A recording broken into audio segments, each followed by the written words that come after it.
प्रिय दर्शक बंधु, आज का यह दिन कोई साधारण दिन नहीं है। आज मंगलवार है, अंजनी पुत्र बजरंग बली को समर्पित वह पावन दिन, जब हनुमान स्वयं अपने भक्तों की पीड़ा सुनते हैं। मंगलवार का दिन केवल एक वार नहीं होता, यह मन, शरीर और आत्मा को शांति देने का अवसर होता है। शास्त्रों में कहा गया है कि जो व्यक्ति मंगलवार के दिन श्रद्धा और विश्वास के साथ हनुमान का स्मरण करता है, उसके जीवन से धीरे धीरे दुख, रोग और मानसिक बोझ कम होने लगता है। बजरंग बली ऐसे देव हैं जो बिना मांगे भी भक्त की पीड़ा समझ लेते हैं। वे वैद्यनाथ हैं जो टूटे मन का उपचार करते हैं। वे आशुतोष हैं जो सच्ची भावना से प्रसन्न हो जाते हैं। दर्शक बंधु, जीवन में ऐसे क्षण आते हैं जब मन भीतर से थक जाता है और शब्द साथ नहीं देते। कभी जिम्मेदारियों का भार भारी लगने लगता है और कभी भविष्य की चिंता मन को जकड़ लेती है। ऐसे समय में जब कोई साथ नहीं देता, तब बजरंग बली भक्त का हाथ थाम लेते हैं। कहा जाता है कि मंगलवार के दिन हनुमान जी की कथा सुनने मात्र से ही मन का भार हल्का होने लगता है। जैसे गंगा का जल शरीर को शुद्ध करता है, वैसे ही हनुमान जी की कथा आत्मा को शांति देती है। बजरंग बली केवल बल बुद्धि विद्या के देव नहीं हैं, वे करुणा और धैर्य की सजीव मूर्ति हैं। जो अपने दुख उनके चरणों में अर्पित कर देता है, उसके जीवन में धीरे धीरे स्थिरता आने लगती है। इसलिए आज मंगलवार के इस पावन दिन बजरंग बली की कथा केवल सुनने के लिए नहीं है। यह कथा जीवन के दुखों को हरने और मन को स्थिर करने की साधना है। इसलिए मन को शांत कीजिए, चिंता को त्यागी और हृदय में विश्वास जागृत कीजिए। आइए, मंगलवार के इस पावन दिन बजरंग बली का स्मरण करते हुए इस दिव्य कथा का शुभारंभ करते हैं। भक्त मुरारी, त्याग, तपस्या और चमत्कार की महागाथा, रामपुर की सूखी धरती और आस्था का दिया भारतवर्ष के एक सुदूर कोने में बसा था रामपुर गांव। कहने को तो यह गांव प्रकृति की गोद में था, लेकिन यहाँ की हकीकत कुछ और ही थी। यहाँ के खेतों की मिट्टी सोना नहीं, बल्कि पत्थर उगलती थी। इसी गांव के सबसे पश्चिमी छोर पर, जहां आबादी खत्म हो जाती थी और बंजर जमीन का विस्तार शुरू होता था, वहां एक कच्ची और जर्जर झोपड़ी थी।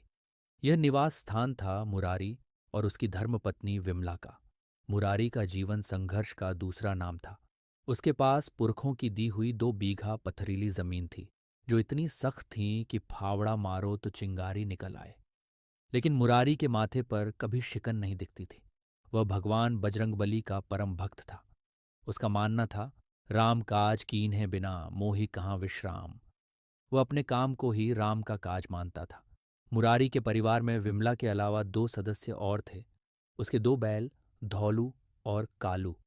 ये बैल उसके लिए जानवर नहीं, बल्कि उसके बेटों जैसे थे।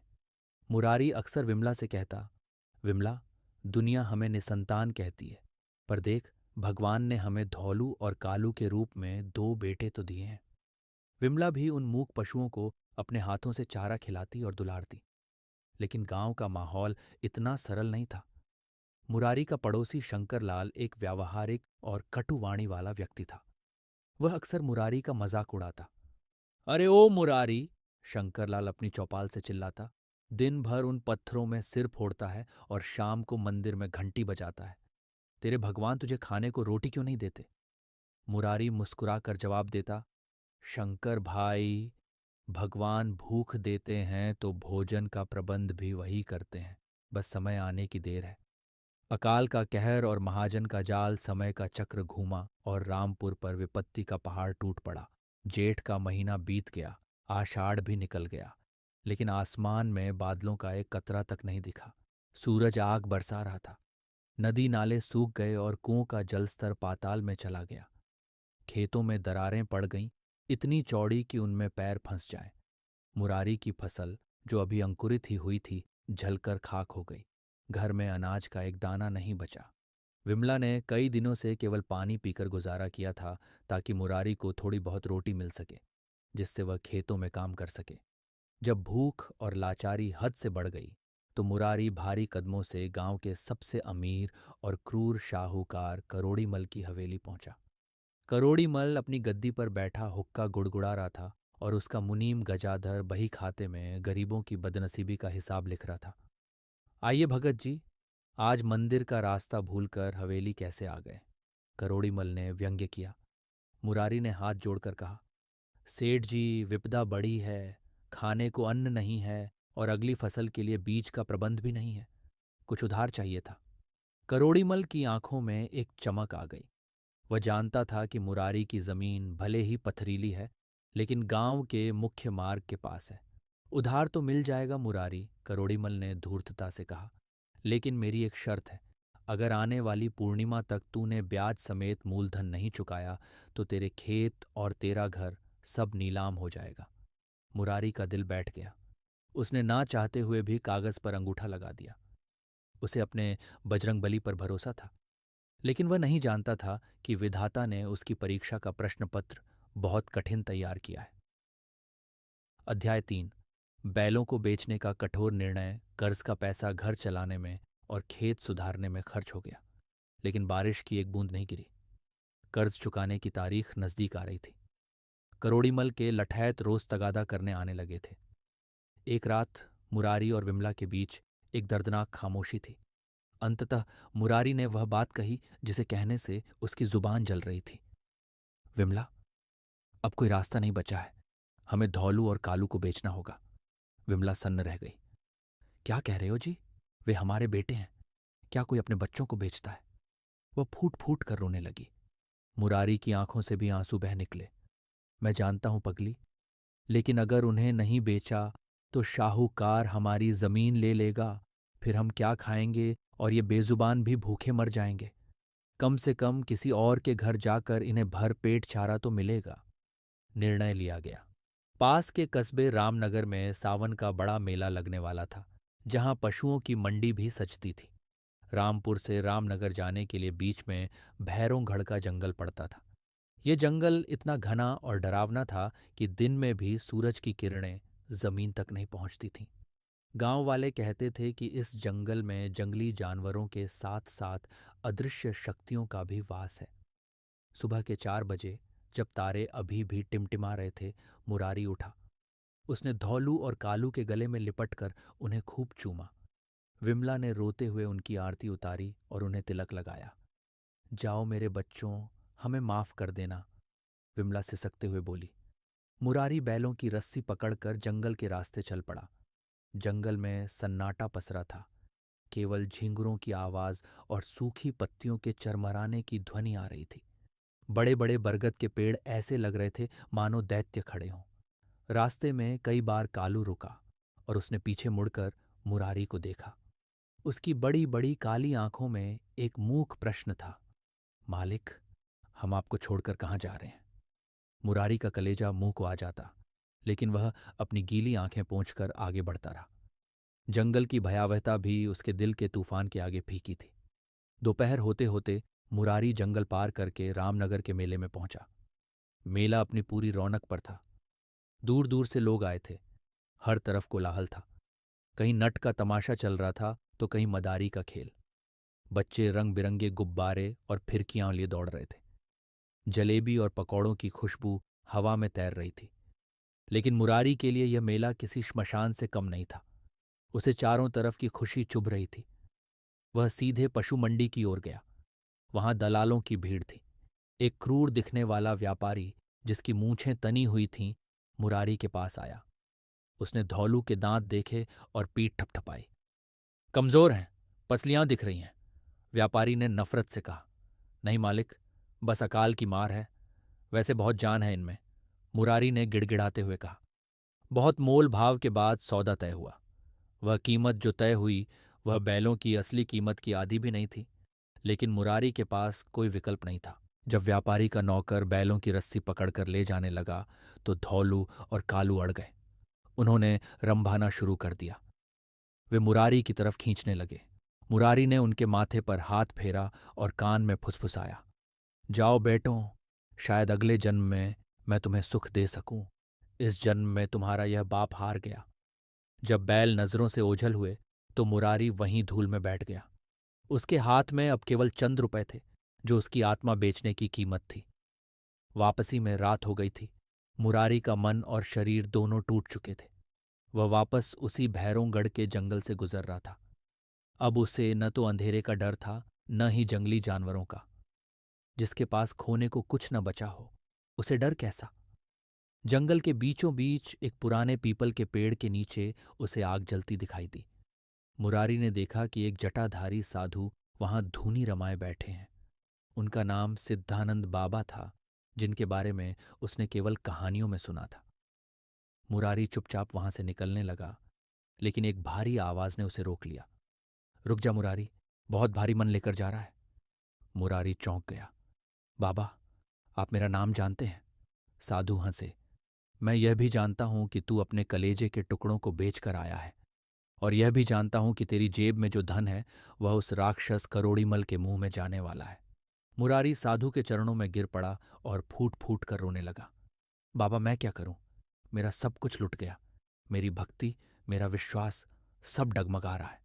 बाबा ने अपनी कमंडलू से जल निकालकर मुरारी पर छिड़का। पागल, जिसने पूरी सृष्टि रची है उस पर शक करता है? तेरी परीक्षा पूरी हो गई है मुरारी। सुन, अपने गांव जा। अपने खेत के उस हिस्से में जहां तूने कभी नीम का पौधा लगाया था, वहां मंगलवार की दोपहर ठीक 12 बजे खुदाई करना। जो तुझे मिलेगा वह तेरे सब्र का फल होगा। लेकिन याद रखना, धन पाकर धर्म मत छोड़ना। इतना कहकर साधु ने अपनी आंखें बंद कर लीं। मुरारी को लगा जैसे उसके शरीर में नई ऊर्जा आ गई हो। गांव लौटकर मुरारी ने विमला को कुछ नहीं बताया, बस इतना कहा कि साधु का आशीर्वाद मिला है। अगला दिन मंगलवार था। मुरारी ने सुबह स्नान किया, हनुमान चालीसा का पाठ किया और कुदाल लेकर खेत के उस नियम वाले हिस्से में पहुंच गया। गांव वाले, विशेषकर शंकरलाल, उसे देख रहे थे। लो, अब पागल हो गया है। तपती दोपहरी में सूखी जमीन खोद रहा है। लोग हंस रहे थे। मुरारी ने किसी की नहीं सुनी। जैसे ही दोपहर के 12 बजे उसकी कुदाल किसी सख्त चीज से टकराई।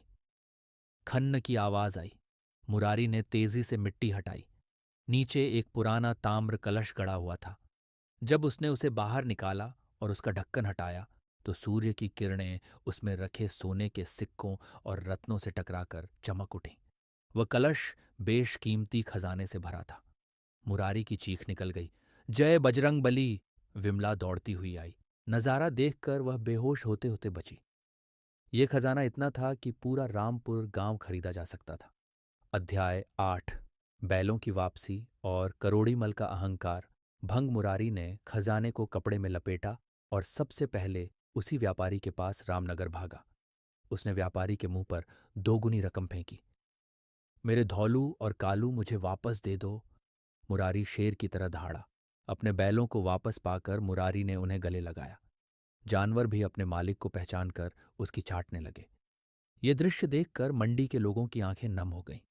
इसके बाद मुरारी सीधे करोड़ीमल की हवेली पहुंचा। मुनीम जी, हिसाब करो, मुरारी ने कहा। करोड़ीमल ने हंसते हुए कहा, पैसे लाया है या खेत के कागज सौंपने आया है? मुरारी ने थैली से सोने की मोहरें निकालकर मेज पर ढेर कर दी। अपना मूल, अपना ब्याज और अपनी लालच का हर्जाना सब काट लो सेठ, और मेरे जमीन के कागज अभी वापस करो। करोड़ीमल और गजाधर की आंखें फटी की फटी रह गईं। पूरा गांव हवेली के बाहर जमा हो गया था। मुरारी ने अपनी जमीन छुड़ाई और स्वाभिमान के साथ बाहर निकला। अचानक मिले धन ने मुरारी का दिमाग खराब नहीं किया, बल्कि उसका दिल और बड़ा कर दिया। उसने साधु के वचन याद रखे, धन पाकर धर्म मत छोड़ना। मुरारी ने तय किया कि वह इस धन का उपयोग केवल अपने लिए नहीं करेगा, गांव का कायाकल्प। उसने गांव में पानी की समस्या खत्म करने के लिए एक बड़ा तालाब खुदवाया और 4 पक्के कुएं बनवाए। मवेशियों के लिए अस्पताल। जिन बैलों के दर्द को उसने महसूस किया था, उनके लिए उसने एक पशु चिकित्सालय खुलवाया ताकि किसी और किसान के जानवर इलाज के बिना न मरे। भव्य मंदिर। जिस हनुमान मंदिर में वह दिया जलाता था, उसे एक भव्य तीर्थ स्थल में बदल दिया। निःशुल्क भोजनालय। मेले की यादें उसके जहन में ताज़ा थीं जहां वह भूखा था। उसने मंदिर के बाहर सदाव्रत मुफ्त भोजन शुरू किया। अब वह केवल मुरारी नहीं बल्कि भक्तराज मुरारी बन गया था।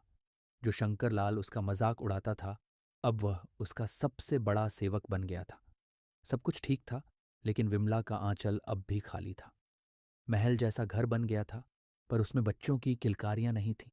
एक दिन विमला ने रोते हुए कहा, स्वामी, यह सारी दौलत, यह सम्मान, सब किसके लिए? हमारा नाम लेने वाला तो कोई है ही नहीं। मुरारी उस रात मंदिर के गर्भगृह में गया और हनुमान जी की मूर्ति के चरणों में लेट गया। वे पूरी रात रोता रहा। प्रभु, आपने दरिद्रता दूर की, सम्मान दिया, लेकिन मेरी पत्नी की ममता को प्यासा क्यों रखा? अगर मेरे घर वारिस नहीं आया तो मैं समझूंगा कि मेरी भक्ति अधूरी थी। सुबह के 4 बजे, जब ब्रह्म मुहूर्त था, मुरारी को फिर से वही अनुभूति हुई जो जंगल में हुई थी। एक वानर रूपी बालक स्वप्न में आया और उसने मुरारी के हाथ में एक फल दिया। आकाशवाणी हुई, मुरारी, तेरी और विमला की सेवा से तीनों लोग प्रसन्न हैं। जा, तेरा आंगन जल्द ही गूंजेगा। ठीक 9 महीने बाद विमला ने एक दिव्य बालक को जन्म दिया। वह बालक सामान्य नहीं था। उसकी भुजाओं में अद्भुत बल था और चेहरे पर सूर्य सा तेज। मुरारी ने उसे अपने हाथों में उठाया और आसमान की तरफ देखकर कहा, तेरा तुझको अर्पण। बालक का नाम अंजनी पुत्र रखा गया। उसके जन्म के उत्सव में पूरे 24 गांवों को भोजन कराया गया। उस दिन रामपुर में दिवाली जैसा माहौल था। उपसंहार, आस्था की अमर कहानी। वक्त गुजरता गया। मुरारी और विमला बूढ़े हो गए, लेकिन उनकी सेवा कभी कम नहीं हुई। अंजनी पुत्र ने अपने पिता के सेवा कार्यों को और आगे बढ़ाया। आज भी अगर आप रामपुर गांव जाएं, तो भैरोंगढ़ के जंगल के किनारे वह भव्य हनुमान मंदिर खड़ा दिखाई देगा। वहां के बुजुर्ग आज भी चौपाल पर बैठकर बच्चों को भक्त मुरारी की कहानी सुनाते हैं। वे बताते हैं कि ईमानदारी वह बीज है जो देर से सही लेकिन सबसे मीठा फल देता है। धैर्य वह शक्ति है जो पहाड़ को भी चीर सकती है। और भक्ति वह नौका है जो भवसागर से पार लगाती है। उस गांव के जंगल में आज भी लोग कहते हैं कि पूर्णिमा की रात को एक साधु और एक किसान 2 बैलों के साथ घूमते हुए दिखाई देते हैं, जो इस बात का प्रतीक है कि सच्ची आत्माएं कभी नहीं मरती। बोलो, पवन सुत हनुमान की जय। अगर आपको हमारी कथाएं पसंद आ रही हैं तो हमारे चैनल पौराणिक हिंदू कथाएं को सब्सक्राइब करना ना भूलें। राधे राधे।